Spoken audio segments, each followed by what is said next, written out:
J'essayais de trouver, de dire que le discours était classique ou formaté. Ce que je veux vous dire, et tout le monde sourit en écoutant Madame Vautrin, et c'est finalement pas contre Madame Vautrin. Mais il y a un problème effectivement de crédibilité. C'est-à-dire que Madame Vautrin ne s'est jamais exprimée sur ce sujet. Donc on sent qu'elle parle avec peut-être pas la connaissance, par exemple, d'un général d'armée, si Pierre de Villiers était ministre des Armées. Elle vient pas du monde militaire.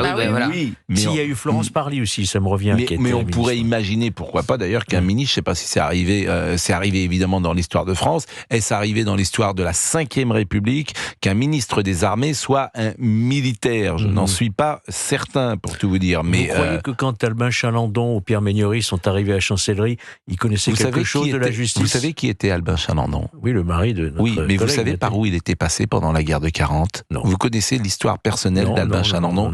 C'était effectivement des hommes d'un autre caractère et d'une autre trempe, parce que aussi l'époque avait été différente.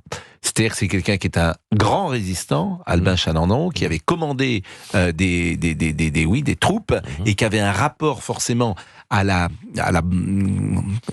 noirceur de l'époque, à la noirceur aussi de la vie, qui faisait qu'il avait un autre rapport que simplement être passé par je vous cite ces deux noms parce que ce sont deux hommes politiques